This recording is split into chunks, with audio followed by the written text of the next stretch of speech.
ضمیر رہبر تزکیہ انسان کے اندر فطری طور پر ایک فیکلٹی ہے جس کو ضمیر یعنی کانشنس کہا جاتا ہے۔ یہ ضمیر ایک خدائی معلم ہے۔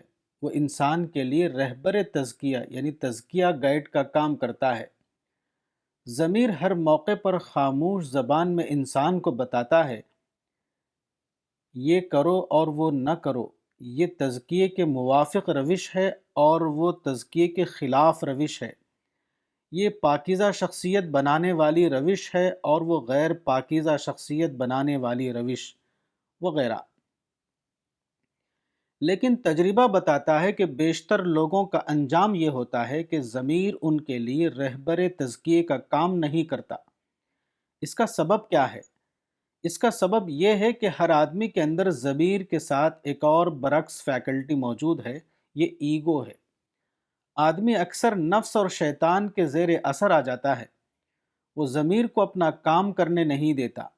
ضمیر کی خاموش آواز ہر موقع پر ابھرتی ہے، لیکن ایگو اس آواز کو دبا کر اس کو بے اثر بنا دیتا ہے۔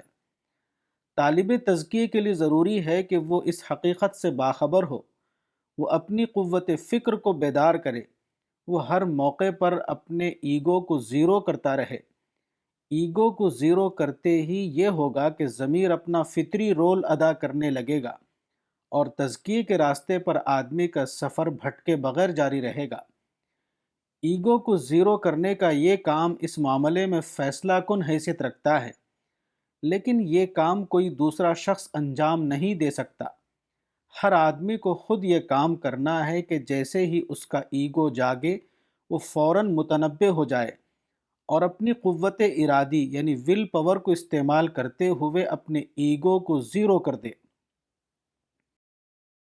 کتاب تزکیہ نفس، مولانا وحید الدین خان، صفحہ نمبر 30۔